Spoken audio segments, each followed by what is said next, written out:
अध्याय 21। साधना। महाविघ्न। यह तो है केवल दर्शन सिद्धांत, तत्व परिचय, स्वभाव निर्धारण। यह तो है केवल लक्ष्य या गंतव्य, ज्ञात न कि प्राप्त। किसी वस्तु को जानने मात्र से अथवा कहने मात्र से प्राप्त नहीं हो जाती वह। बहुत कुछ करना पड़ता है उसकी प्राप्ति के लिए। भोजन को जानने मात्र से पेट नहीं भर जाता, और न कहने मात्र से। बहुत कुछ करना पड़ता है अन्न प्राप्ति के लिए और भोजन पकाने तथा खाने के लिए। तीर्थराज को जानने मात्र से पहुंचा नहीं जाता वहां, और न कहने मात्र से। चलना पड़ता है उसके लिए, पहले पहले ग्राम को पीछे छोड़ते हुए और अगले अगले ग्रामों में प्रवेश करते हुए। महल की छत को जानने मात्र से पहुंचा नहीं जाता वहां, और न कहने मात्र से। चढ़ना पड़ता है उसके लिए, पहले पहले सोपान को छोड़ते हुए और अगले अगले सोपान पर पग रखते हुए। न तो जान लेना पर्याप्त है प्राप्ति के क्षेत्र में, न कहना मात्र, और न किसी एक ग्राम या सोपान को प्राप्त करके संतुष्ट हो जाना मात्र। करते रहना है पूरे प्रयत्न के साथ, चलते रहना है पूरे उत्साह के साथ, चढ़ते रहना है पूरे धैर्य के साथ, उस समय तक जब तक कि प्राप्त न हो जाए वह लक्ष्य अथवा गंतव्य। वाग विलास को प्रवेश नहीं इस क्षेत्र में, और न ही प्रमाद को। साहसी वीर को ही अधिकार है प्रवेश पाने का इसमें।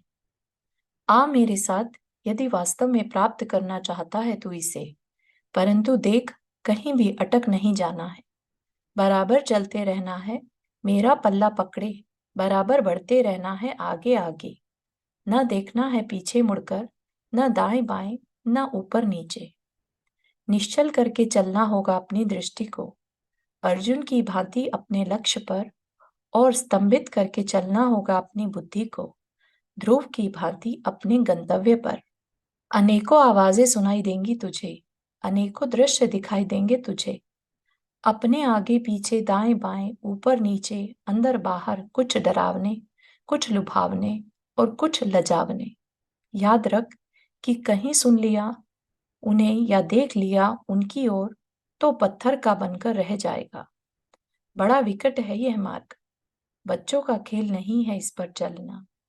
भले ही आगे चलकर निर्बाध हो जाए यह, निष्कंटक हो जाए यह, सुखद हो जाए यह, परंतु प्रारंभ में अनेकों बाधाएं तथा विघ्न पड़े हुए हैं इसमें। अनंतों कंटक बिछे हुए हैं इसमें, अति दुखद है यह। अनंतों माया जालिए तथा स्वांगिए बैठे हैं इसमें। पद पद पर धोखा देंगे वे तुझे, पद पद पर फिसलाने का प्रयत्न करेंगे वे तुझे, ठगने का प्रयत्न करेंगे वे तुझे, और तू पहचान नहीं सकेगा उनकी माया को, तू जान नहीं सकेगा उनके स्वांग को, तू पकड़ नहीं सकेगा उनकी ठगी को। कोई चतुराई काम नहीं आएगी तेरी, बड़े चतुर कलाकार हैं वे। यदि पहचान पाए उन्हें, तो फिर उनकी चतुराई ही क्या रही। केवल गुरुदेव ही समर्थ हैं उन्हें पहचानने के लिए, अन्य कोई नहीं, अन्य कोई नहीं। बस गुरु का पल्ला पकड़कर चलना होगा निर्भय। समझ ले कि उनका पल्ला छूटा कि तू गया। अनेकों साहसी वीर चले हैं इस पर, परंतु धराशायी होकर रह गए हैं सब, गुरु चरण शरण छूट जाने के कारण।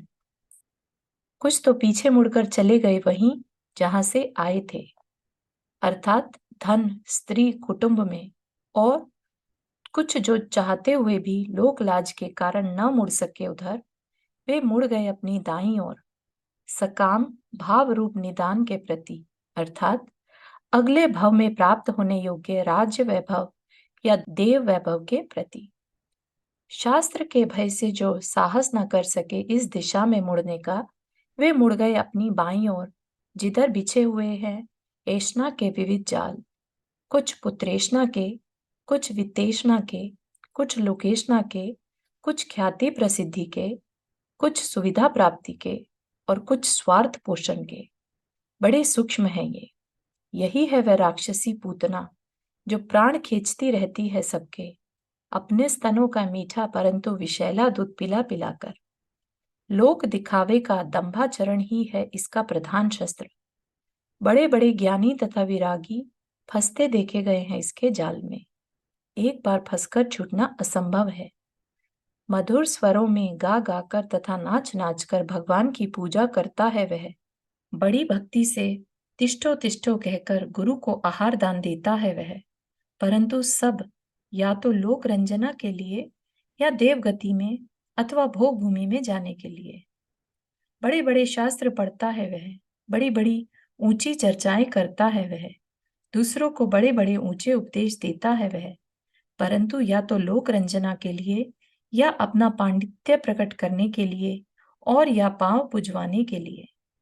बड़े बड़े त्याग तथा तप करता है वह, बड़े बड़े व्रत तथा उपवास धारण करता है वह, परंतु या तो मात्र लोक दिखावे के लिए या बड़ा त्यागी तपस्वी है इत्यादि प्रशंसाएं सुनने के लिए या महंत बनकर पांव पुजवाने के लिए। खूब देख देख कर खाता है वह, गिन गिन कर पृथ्वी पर पांव रखता है वह, परंतु केवल दिखावे के लिए। कहाँ तक कहा जाए, सभी क्रियाएं कृत्रिम होती हैं उसकी। हृदय शून्य, प्राण शून्य, कोरा नाटक, कोरा दंभाचार। और यदि गुरु कृपा प्रसाद से कदाचित कोई एक आध निकल भी भागा वहां से, तो चला गया नीचे धरातल में, हो गया निश्चयाभासी। अभिमान हो गया अपनी बुद्धि पर, ज्ञान पर। ओह, मैं इतना महान! क्या जाने ये बेचारे रंग मेरे सामने बाह्य क्रियाकांड में उछलकर भूल गए हैं अपने को। क्या पता इन्हें किसे कहते हैं जीव तत्व, चिदानंद भगवान। अंतरंग से शून्य है इनका सर्व आचार। जड़वाद के अतिरिक्त और क्या कहा जा सकता है इसे। भगवान निकाले इनको इस अंधकूप से, पकड़ मेरा हाथ, मेरी ही भांति विचार, मेरी ही भांति बोल। सिद्धो हम, बुद्धो हम, निःसोगो हम, निरंजनो हम, अलिप्तो हम, पूर्णो हम, साक्षी मात्रो हम, ब्रह्मास्मि। देख, उठ गया अब तू उस जड़ जगत से ऊपर और पहुंच गया चेतन लोक में, जहां न है कोई छोटा न बड़ा, न इष्ट न अनिष्ट, न ग्राह्य न त्याज। हो गया अब तू जीवन मुक्त। जो चाहे कर, जो चाहे खा, जो चाहे पी, जो चाहे पहन, जहां चाहे रह, जो चाहे विचार। तुझे क्या आवश्यकता है किसी की पूजा अथवा विनय करने की? तुझे क्या आवश्यकता है किसी का सम्मान करने की या किसी को नमस्कार करने की? तुझे क्या आवश्यकता है अब शास्त्र आदि पढ़ने की या किसी का उपदेश सुनने की अथवा सत्संगति करने की? तुझे क्या आवश्यकता है संयम, तप, व्रत, उपवास के कष्ट उठाने की? काय शोषण के अतिरिक्त और रखा ही क्या है इसमें? तुझे क्या आवश्यकता है किसी पर दया करने की अथवा किसी को दान देने की अथवा ध्यान आदि करने की? पूर्ण जो है तू, भगवान जाने कैसे पूर्ण है वे कहने वाले और कैसे पूर्ण है वे सुनने वाले। अपनी इस महानता के गर्भ में भूल गए हैं वे यह भी कि अभिमान का सर सदा नीचा होता है। जितना महान समझते हैं वे अपने आप को, उतने ही तुच्छ हैं वे। यहाँ से भी यदि जिस किस प्रकार छुटकारा मिला तो चले जाते हैं ऊपर, घर बार छोड़कर रहने लगे शमशान में, जन संसर्ग से दूर, बिल्कुल अकेले। सुखा डाला शरीर महीनों महीनों के उपवास करके, जला डाला इसे धूप में सिक सिक कर अथवा शीत में खड़ा रहकर। क्या मिलना है इस प्रकार की बाल क्रियाओं से तथा बाल तप से? यहाँ से यदि कदाचित छूट पाया तो अटक गया व्यवहाराभास में। सब कुछ करता है वह और नेक नियत से करता है वह, न रखता है आगामी सुखों की आकांक्षा, न वर्तमान भव की लोकेशना, न लोक दिखावा। केवल आत्मकल्याण के लिए करता है सब कुछ, परंतु तात्विक विवेक से विहीन वह सब होता है पुण्य न कि धर्म। समझता रहता है वह यह कि मैं कर रहा हूं धर्म, परंतु समता लोक में प्रवेश न होने के कारण वह रहता है उससे कोसों दूर।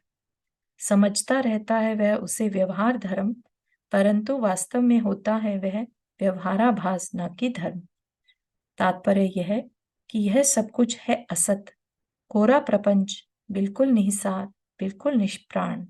शांति तथा समता की सरस प्रतीति तो है कहीं और, इन सब से अतीत, केवल तेरे आगे वाली दिशा में, जिस ओर लक्ष्य करके कि चलना प्रारंभ किया था तूने और जिसे अब भूल चुका है तू, इन दिशाओं तथा विदिशाओं में भटक कर।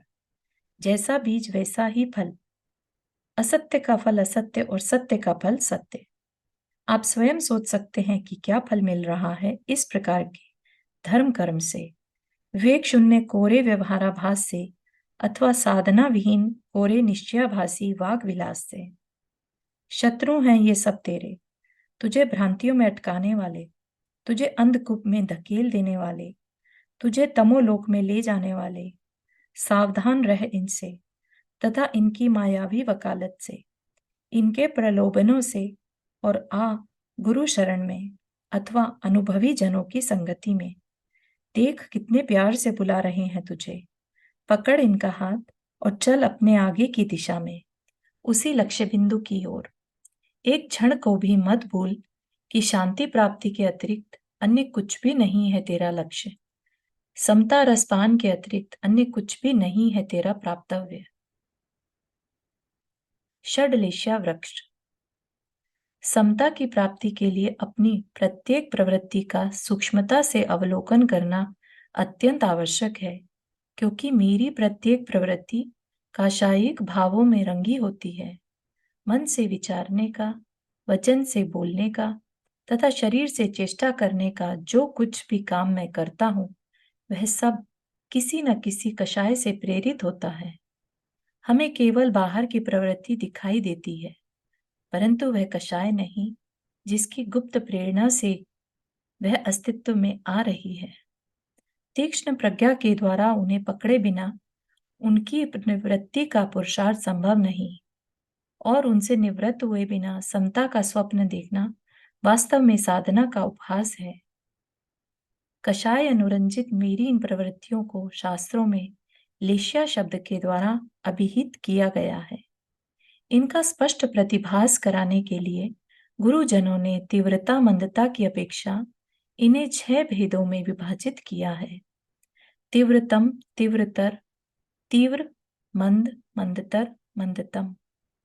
कलापूर्ण बनाने के लिए इन्हें 6 रंगों से उपमित किया है, क्योंकि वे जीव के प्रति क्षण के परिणाम इन कषायों से रंगे हुए होने के कारण ही चित्र विचित्र दिखाई देते हैं। तीव्रतम भाव की उपमा कृष्ण या काले रंग से दी जाती है, तीव्रतर की नीले रंग से, और तीव्र भाव की उपमा कापोत या कबूतर जैसी सलेटी रंग से दी जाती है। इसी प्रकार मंद भाव की उपमा पीत या पीले रंग से, मंदतर की पद्म या कमल सरीखे हल्के गुलाबी रंग से, और मंदतम भाव की उपमा शुक्ल या सफेद रंग से दी जाती है। यद्यपि जीव के शरीर भी इन 6 में से किसी न किसी रंग के होते हैं, परंतु यहाँ शरीर रंग से प्रयोजन नहीं है, जीव के भावों के उपमागत रंगों से प्रयोजन है। इस प्रकार कषायों या इच्छाओं में रंगे हुए चेतन के ये परिणाम या लिश्या 6 प्रकार की होती है: कृष्ण, नील, कापोत, पीत, पद्म व शुक्ल। इन्हीं को विशेष स्पष्ट करने के लिए एक उदाहरण देता हूँ। एक बार 6 मित्र मिलकर पिकनिक मनाने निकले। सुहावना सुहावना समय, मंद मंद शीतल वायु, आकाश पर नृत्य करने वाली बादलों की छोटी छोटी टोलियां मानव प्रकृति के यौवन का प्रदर्शन कर रही थी। 6 मित्र के हृदय भी अरमानों से भरपूर थे। सब ही अपने अपने विचारों में निमग्न चले जाते थे। नदी के मधुर गान ने उनके हृदय में और भी उमंग भर दी। वे भूल गए सब कुछ और खो गए सुंदरता में। आहा, कितना सुंदर लगता है! और देखो मित्र इस ओर, वाह वाह, काम बन गया। अब खूब आनंद रहेगा, जी भरकर आम खाएंगे। सामने ही मद झरते पीले पीले आमों से लदा एक वृक्ष खड़ा था। एक बार ललचाई सी दृष्टि से देखा और स्वतः ही उनके पांव उस ओर चलने लगे। 6 के हृदय में भिन्न भिन्न विचार थे। वृक्ष के पास पहुंचते ही अपने अपने विचारों के अनुसार सब ही शीघ्रता से काम में जुट गए। एक व्यक्ति कहीं से कुल्हाड़ी उठा लाया, जिसे लेकर वह वृक्ष पर चढ़ गया और आमों से लदफद एक टहनी को काटने लगा। यह देख दूसरा मित्र उसकी मूर्खता पर हंसने लगा। बोला, अरे मूर्ख, क्यों परिश्रम व्यर्थ होता है? जितनी देर में इस टहनी को ऊपर जाकर काटेगा, उतनी देर में तो नीचे वाला यह टहना ही सरलता से कट जाएगा। टहनी में तो 10-5 ही आम लगे हैं, छहों का पेट न भरेगा। इस टहने में सैकड़ों लगे हैं, एक बार नीचे गिरा लो, फिर जी भरकर खाओ और साथ में घर भी बांध कर ले जाओ। यह सुनकर नीचे खड़ा वह तीसरा मित्र अपनी हंसी रोक न सका और बोला, अरे भोले, यदि घर ही ले जाने हैं तो नीचे आओ, मैं तुम्हें और भी सरल उपाय बताता हूँ। वृक्ष पर चढ़ने से तो चोट लगने का भय है और अधिक लाभ भी नहीं है। नीचे ही खड़े रहकर इसे मूल से ही काट डालो। वृक्ष थोड़ी ही देर में नीचे गिर जाएगा, फिर बेखटके खाते रहना और जितने चाहो भरकर घर ले जाना। भैया, मैं तो एक छकड़ा लाकर सारा ही वृक्ष लाद कर घर ले जाऊंगा, कई दिन आम खाऊंगा और साल भर ईंधन में रोटी पकाऊंगा। छकड़े वाला अधिक से अधिक 5 रुपया लेगा और ऐसा कहकर लगा मूल में कुठार लगाने। शेष 3 मित्र अंदर ही अंदर पछताने लगे कि व्यर्थ इन दुष्टों के साथ आए, जिसका फल खाएंगे उसको ही जड़ से काट डालेंगे। धिक्कार है ऐसी कृतज्ञता को। कौन समझाए अब इनको? प्रभु इन्हें सद्बुद्धि प्रदान करे। साहस बटोरकर उनमें से एक बोला कि भो मित्र, तनिक ठहरो, मैं एक कथा सुनाता हूँ, पहले वह सुन लो, फिर वृक्ष काटना। तीनों चुप हो गए और कथा प्रारंभ हुई। एक बार एक सिंह कीचड़ में फंस गया। बड़ी दयनीय थी उसकी अवस्था। बेचारा लाचार हो गया। क्या तो उसकी एक दहाड़ से सारा जंगल थरथरा जाता था, और क्या आज वह ही सहायता के लिए प्रभु से प्रार्थना कर रहा है कि नाथ, अब की बार बचा तो हिंसा न करूंगा, पत्ते ही खाकर निर्वाह कर लूंगा। प्रभु का नाम व्यर्थ नहीं जा सकता। एक पथिक उधर से निकला। सिंह की करुण पुकार ने उसके हृदय को पिघला दिया।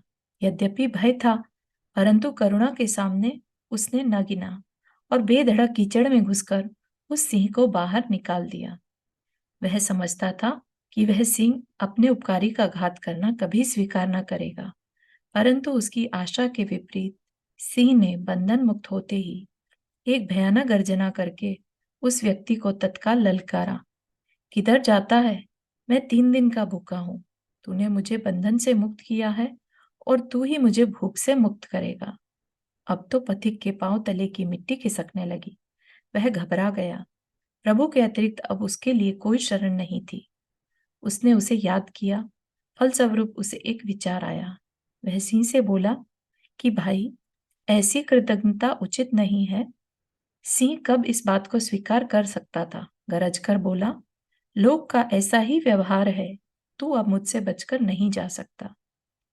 पथिक को जब कोई उपाय न सूझा तो बोला कि अच्छा भाई, किसी से इसका न्याय करा लो। व्यवहार कुशल सिंह ने यह बात सहर्ष स्वीकार कर ली, मानो उसे पूर्ण विश्वास था कि न्याय उसके विरुद्ध न जा सकेगा, क्योंकि वह जानता था कि मनुष्य से अधिक कृतज्ञ संसार में दूसरा नहीं है। दोनों मिलकर एक वृक्ष के पास पहुंचे और अपनी कथा कह सुनाई। वृक्ष बोला कि सिंह ठीक कहता है, कारण कि मनुष्य गर्मी में संतप्त होकर मेरे साये में सुख से विश्राम करता है, मेरे फलों के रस से अपनी प्यास बुझाता है, परंतु फिर भी जाते हुए मेरी टहनी तोड़कर ले जाता है, अथवा मुझे उखाड़ कर चूल्हे का ईंधन बना लेता है। अतः इस कृतज्ञ के साथ कृतज्ञता का ही व्यवहार करना योग्य है। निराश होकर वह आगे चला तो एक गाय मिली। उसको अपनी कथा सुनाई, पर वह भी पथिक के विरुद्ध ही बोली। कहने लगी कि मैंने अपनी जवानी में अपने बच्चों का पेट काटकर इस मनुष्य की संतान का पोषण किया, परंतु बूढ़ी हो जाने पर यह निर्दयी मेरा सारा उपकार भूल गया और इसने मुझे कसाई के हवाले कर दिया। इसने मेरी खाल खिंचवाई और उसका जूता बनवाकर पैर में पहन लिया। अतः इस कृतज्ञ के साथ ऐसा ही व्यवहार करना योग्य है। जहां भी वे गए, न्याय सिंह के पक्ष में ही गया और सिंह ने उसे खा लिया। इसलिए भो मित्रों, तुम्हें भी कुछ विवेक से काम लेना चाहिए। दूसरे की कृतज्ञता को तो तुम कृतज्ञता देखते हो, परंतु अपनी इस बड़ी कृतज्ञता को नहीं देखते। जिस वृक्ष के आम आप खाएंगे, उस पर ही कुठाराघात करते क्या आपका हृदय नहीं कांपता? नीचे उतर आओ भैया, नीचे उतर आओ, मैं तुम्हारे पांव पड़ता हूँ। मैं स्वयं वृक्ष पर चढ़कर तुम्हें पेट भर आम खिला दूंगा। वह वृक्ष पर चढ़ गया और आमों के बड़े बड़े गुच्छे तोड़कर नीचे डालने लगा। यह देखकर दूसरे मित्र से बोले बिना न रह गया, बोला कि मित्र, तुम्हें भी विवेक नहीं है? क्या नहीं देख रहे हो कि इस गुच्छे में पके हुए आमों के साथ साथ कच्चे भी टूट गए हैं, जो 4 दिन के पश्चात पककर किसी और व्यक्ति की संतुष्टि कर सकते थे, परंतु अब तो ये व्यर्थ ही चले गए, न हमारे काम आए और न किसी अन्य के। अतः आप नीचे आ जाइए, मैं स्वयं ऊपर चढ़कर तुम्हें पके पके मीठे आम खिला दूंगा। यह कहकर वह वृक्ष पर चढ़ गया और चुन चुनकर एक एक आम तोड़कर नीचे गिराने लगा। छठा व्यक्ति यह सब कुछ देख रहा था। वह चुप था, क्या बोले, किसे समझाए? उसकी संतोषपूर्ण बात को स्वीकार करने वाला यहाँ था ही कौन? विद्वान लोग मूर्खों को उपदेश नहीं देते। एक दिन की बात है कि वर्षा जोर से हो रही थी। एक वृक्ष के नीचे कुछ बंदर ठिठुरे बैठे थे। वृक्ष पर कुछ बयां के घोंसले थे। वे बयां सुखपूर्वक उन घोंसलों में बैठे प्रकृति की सुंदरता का आनंद ले रहे थे। बंदरों की हालत देखकर वे हंसने लगे और बोले कि रे मूर्ख बंदर, तुमको ईश्वर ने 2 हाथ दिए, फिर भी तू अपना घर नहीं बना सकता। देख, हम छोटे छोटे पक्षी भी कितने सुंदर घोंसले बनाकर इनमें सुखपूर्वक रहते हैं। क्या तुझे देखकर लज्जा नहीं आती? बस इतना सुनना था कि बंदर का पारा चढ़ गया और उसने वृक्ष पर चढ़कर सब बया के घोंसले तोड़ दिए और उनके अंडे फोड़ दिए। इसी से ज्ञानी जनों ने कहा है, सीख ताको दीजिए, जाको सीख सुहाए, सीख न दीजिए बानरा, बाई का घर जाए। ऐसा सोचकर वह संतोषी व्यक्ति कुछ न बोला और पृथ्वी पर पहले से इधर उधर पड़े हुए कुछ आमों को उठाकर पृथक बैठ सुखपूर्वक खाने लगा। इस उदाहरण पर से व्यक्ति की इच्छाओं व तृष्णाओं की तीव्रता व मंदता का बड़ा सुंदर परिचय मिलता है। पहला व्यक्ति जो वृक्ष की जड़ पर कुल्हाड़ा चलाने लगा था, अत्यंत निकृष्ट तीव्रतम इच्छा वाला था। उसकी कषाय कृष्ण वर्ण की थी, अर्थात वह कृष्ण लेचा वाला था। टहने को काटने वाला दूसरा व्यक्ति तीव्रतर इच्छा वाला होने के कारण नील लेशा वाला था। टहनी को काटने वाला तीसरा व्यक्ति तीव्र इच्छा वाला होने के कारण कापोत लेशा वाला था। इसी प्रकार आमों का गुच्छा तोड़ने वाला व्यक्ति मंद इच्छा वाला होने के कारण पीत लेशा वाला था। केवल पके हुए आम तोड़ने वाला पांचवा व्यक्ति मंदतर इच्छा वाला होने के कारण पद्म लेशा वाला था और वह अत्यंत संतोषी छठा व्यक्ति मंदतम इच्छा वाला होने के कारण शुक्ल लेशा वाला था। इस प्रकार व्यक्ति की सर्व ही कषायों की तीव्रता व मंदता का अनुमान कर लेना चाहिए। जिस प्रकार धर्म का प्रयोजन बताते हुए द्वितीय अधिकार में इच्छागर्त की भयंकरता दर्शाने के लिए संसार वृक्ष का कलापूर्ण चित्रण प्रस्तुत किया गया था, उसी प्रकार यहाँ साधना के प्रकरण में कषायों की शक्ति दर्शाने के लिए लेशिया वृक्ष का यह चित्रण किया गया है। ये दोनों चित्रण जैन आमनाय में आ बाल गोपाल प्रसिद्ध हैं, यत्र तत्र पुस्तकों में तथा मंदिरों में लगे हुए मिलते हैं। इन्हें केवल सजावट के लिए नहीं बनाया गया है। वास्तव में ये दोनों ही चित्र आध्यात्मिक भावनाओं से तथा रहस्यपूर्ण उपदेशों से ओतप्रोत हैं। अपने आंतरिक भावों का दर्शन करते हुए तीव्र भावों से पीछे हटने में ही इनकी सजावट का सार्थक्य है, इसमें ही कल्याण है। आभ्यंतर साधना। परंतु आसान नहीं है यह खेल। संघर्ष करना पड़ेगा पूरा पूरा असत्य लोक की इन सर्व विरोधी शक्तियों के साथ। जूझना पड़ेगा पूरे बल तथा पराक्रम के साथ इन सर्व महाविघ्नों को परास्त करने के लिए। परलोक में सुख प्राप्ति की भावना निदान कहलाती है। इसी प्रकार इस लोक में कीर्ति प्रतिष्ठा आदि की चाह लोकेशना के रूप में प्रसिद्ध है। साधना के क्षेत्र में लोक दिखावा दंभाचरण है। तत्व विवेक विहीन व्यापाराभास तथा सिद्धोहम शुद्धोहम ब्रह्म अस्मि आदि शब्दों का निष्प्राण वाग विलास निश्चयाभास है।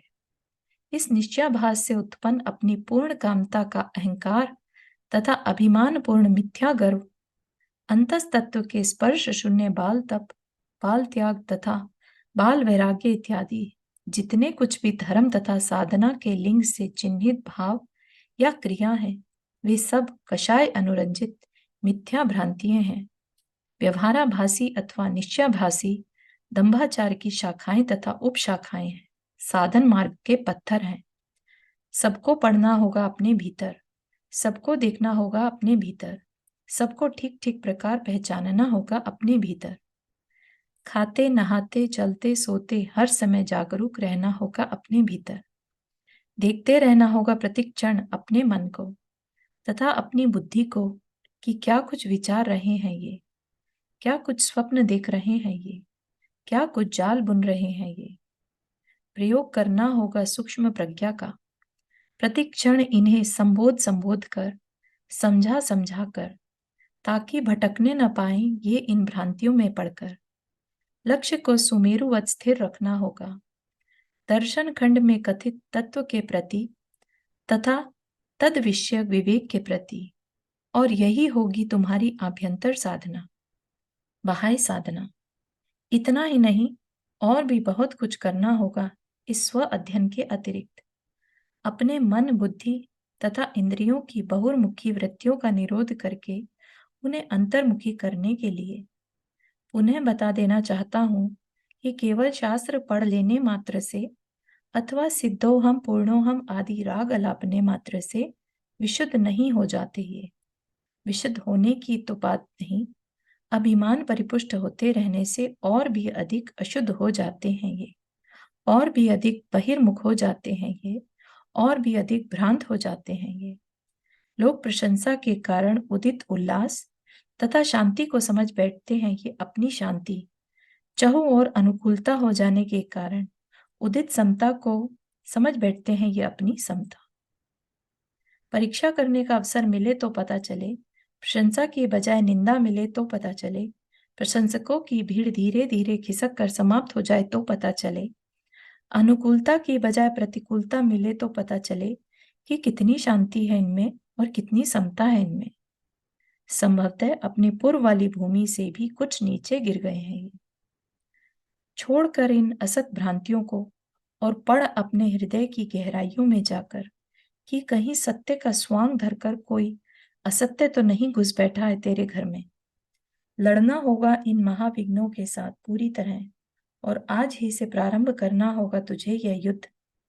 भले ही नवजात होने के कारण अधिक शक्ति ना हो आज तुझ में, जितनी कुछ भी प्राप्त है गुरु कृपा से तुझे, उसे ही लेकर प्रारंभ कर दे युद्ध आज से ही, शक्तिहीन इस गृहस्थ दशा से ही। भले न कर सके मुंह दर मुंह सामना, छिप छिप कर वार करता रहे इन पर शिवाजी की भांति। इस प्रकार क्षीण होती जाएगी इनकी शक्ति और बढ़ती जाएगी तेरी शक्ति। एक दिन गृहस्थ से योगी बन जाएगा तू, अति सुभट, और उस समय कर दीजियो साक्षात युद्ध की घोषणा। भाग खड़ी होगी यह असत्य सेना, सत्य का रुद्र रूप देखकर उस समय, और अमर हो जाएगा तू पाकर अपनी अमरावती, जहां तेरी प्रतीक्षा में बैठी है शांति रानी। इस प्रकार एक ही साधक शक्ति की तरतमता के कारण अनेक कोटियों में विभाजित हो जाता है, जिनका समावेश हम 3 प्रधान श्रेणियों में कर सकते हैं: गृहस्थ, श्रावक तथा साधु। गृहस्थ साधक तो कहलाता है वह जो गुरु कृपा से तात्विक विवेक जागृत हो जाने पर भी संस्कारों की प्रबलता के कारण अभी घर गृहस्थी के काम धंधों से विरक्त नहीं हो पाया है, परंतु अपने लक्ष्य की प्राप्ति के अर्थ अपनी शक्ति के अनुसार इस दिशा संबंधी कुछ क्रियाएं करने लग गया है। श्रावक कहते हैं उस सदगृहस्थ को जिसके चित्त में अपने इस पुरुषार्थ के फलस्वरूप कुछ कुछ विरक्ति जागृत होनी प्रारंभ हो गई है, परंतु संस्कार की प्रबलता के कारण अभी पूर्ण विरक्त होकर संन्यास धारण करने के योग्य नहीं हो पाया है। तथापि अपनी इस विरक्ति को वृद्धिंगत करने के लिए अपनी शक्ति के अनुसार कुछ व्रत या प्रतिज्ञाएं उसने अवश्य धारण कर ली हैं। साधु कहते हैं उस सन्यासी को जिसका चित्त अपने इस पुरुषार्थ के फलस्वरूप पूर्ण विरक्त हो चुका है और इस कारण घर बार को सर्वथा छोड़कर या तो वन में रहता है या किसी मंदिर आदि में। अत्यंत परिवृत शक्ति वाला हो जाने के कारण यह विविध प्रकार के कलिष्ठ तपश्चरण करने के लिए भी समर्थ है। शक्ति की तरतमता के कारण तीनों प्रकार के साधकों की क्रियाओं में भेद होना स्वाभाविक है। आश्रव तत्व रूप शुभाशुभ अपराधों का संवरण करने में सहायक होने के कारण ये सकल क्रियाएं संवर तत्व के अंतर्भूत हैं। गृहस्थ के योग्य क्रियाओं में 6 प्रधान हैं: देव पूजा, गुरु उपासना, स्वाध्याय, संयम, तप व दान। दया भी दान में गर्भित है। श्रावक के योग्य क्रियाओं में इन 6 के अतिरिक्त सम्मिलित हैं अणुव्रत, देशव्रत तथा सामायिक। साधु के योग्य क्रियाओं में 9 प्रधान हैं: महाव्रत, गुप्ती, समिति, 10 व्रत, अनुप्रेक्षा, परिचर्या, चारित्र, तप और ध्यान। तप के अतिरिक्त यह सकल साधना वास्तव में संवर तत्व का विस्तार है और तप निर्जरा तत्व के अंतर्गत है। इन सब का कथन किया जाएगा आगे धीरे धीरे, परंतु इतना समझ लेना आवश्यक है यहाँ कि बड़ी सावधानी के साथ चलना है। साधक प्राय लोक रंजना के, ख्याति लाभ पूजा की चाह के अथवा लोकेशना के शिकार हो जाया करते हैं यहाँ आकर, और ऐसा हो जाने पर बड़े से बड़ा पुरुषार्थ करते हुए भी, महान से महान तप करते हुए भी, बड़े बड़े कष्ट झेलते हुए भी वास्तव में कुछ नहीं कर पाते वे। परिश्रम तथा कष्ट के अतिरिक्त कुछ भी हाथ नहीं आता उनके। कुछ हाथ आने की तो बात नहीं, संभवतः पहली पूंजी भी गवा बैठते हैं वे। मिथ्या प्रशंसाओं के द्वारा उदित तप अभिमान के कारण पतन हो जाता है उनका। ज्योतिर्लोक की बजाय तमोलोक में प्रवेश कर जाते हैं वे। समन्वय एक समस्या है, यह बड़ी जटिल। दर्शन शास्त्र के अनुसार अपने को सिद्ध तथा पूर्ण मानकर बाह्य आचार को जलांजलि दे दे तो भी तमोलोक, आचार शास्त्र के अनुसार ये सब क्रियाएं करने में निमग्न हो जाए तो भी तमोलोक। ज्योतिर्लोक की प्राप्ति हो तो कैसे हो भैया? वास्तव में देखा जाए तो न वह गलत है और न यह गलत। गलत तो है वास्तव में वह अज्ञान, वह अविवेक, वह अविद्या, जिसके कारण कि इन दोनों की सूक्ष्म संधि में निहित रहस्य को देख नहीं पाते। ये दोनों ही ईमानदार है अपने प्रति, दोनों ही का लक्ष्य है शांति के प्रति, दोनों पुरुषार्थ कर रहे हैं अति प्रबल। पहले वाले कर रहे हैं बौद्धिक पुरुषार्थ और दूसरे वाले कर रहे हैं शारीरिक पुरुषार्थ। किसी के भी पुरुषार्थ में कमी नहीं, परंतु न जाने क्या रहस्य है वह, जिसके कारण सब कुछ करते हुए भी कुछ नहीं कर पाते वे। नियति के अतिरिक्त और क्या कहें इसे। परंतु मत घबरा भो पुरुषार्थी, मत घबरा, निराश मत हो। गुरुदेव की शरण को मत छोड़, कसकर पकड़ उंगली। सब कुछ सुलझा देंगे वे स्वयं और बता देंगे वह सूक्ष्म रहस्य भी तुझे। जिस प्रकार किसी चूर्ण के स्वाद में नमक, जीरा, सौंठ आदि अनेक मसालों के स्वाद युगपत पड़े रहते हैं, जो सबके सब युगपत एक विजातीय स्वाद के रूप में अनुभव करने में आते हैं, इसी प्रकार इन सर्व क्रियाओं में भी 2 अंश रहते हैं, एक बाह्य अंश और एक आभ्यंतर अंश। इन दोनों अंशों का परस्पर मिश्रित कोई विजातीय स्वाद ही साधक के अनुभव में आता है। बाह्य अंश तो इंद्रिय गम्य होने के कारण जगत के दृष्टिपथ में आ जाता है, परंतु अभ्यंतर अंश इंद्रिय ग्राह्य न होने के कारण जगत को दिखाई नहीं देता। उसे या तो जानता है साधक स्वयं या जानते हैं गुरुदेव। ख्याति व प्रशंसा आदि का आधार वास्तव में बाह्य अंश है, अभ्यंतर अंश नहीं।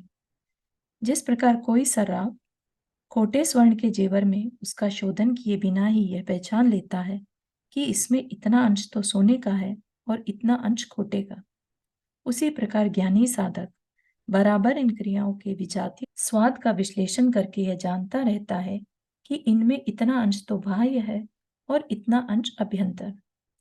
जिस प्रकार तांबा अथवा चांदी रूप खोट का व्यवहारिक क्षेत्र में कुछ न कुछ मूल्य होते हुए भी सराफ के लिए वह बिल्कुल बेकार है, इसी प्रकार इन क्रियाओं के बाह्य अंश का प्रशंसा आदि के व्यवहारिक क्षेत्र में कुछ न कुछ मूल्य होते हुए भी साधक के लिए वह बिल्कुल बेकार है।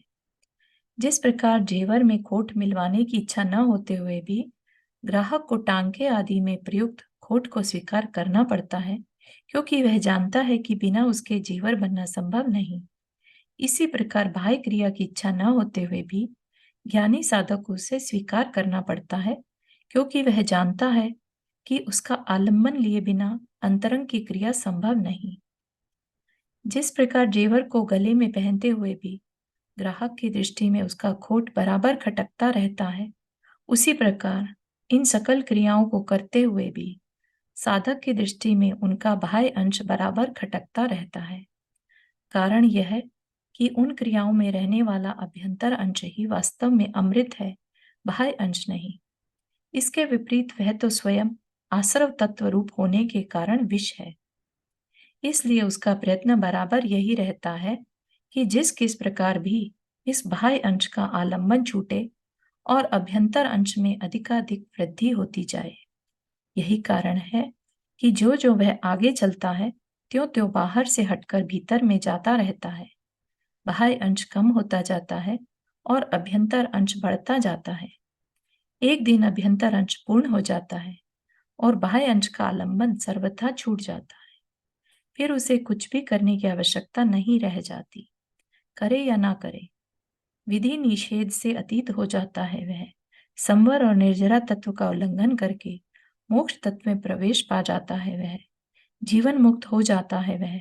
और यही है उसकी पूर्णता, जिसे प्राप्त कर लेने के उपरांत ही उसको अधिकार प्राप्त होता है सिद्धोहम, पूर्णोहम, ब्रह्मास्मि आदि कहने का। बस यही है वह रहस्य जिसे न जानने के कारण कोई रह जाता है लोक रंजना में, कोई ख्याति प्रशंसा प्रतिष्ठा में और कोई पूर्णता के मिथ्या अभिमान में। अतः भाई, यदि तू ईमानदार है अपनी साधना के प्रति, तो तेरा सर्वप्रथम कर्तव्य यह है कि इन दोनों अंशों की यथोक्त मैत्री को साथ लेकर चल। अपनी ओर से कोई खींचतान न कर, तभी कहलाएगी वह सत्य साधना।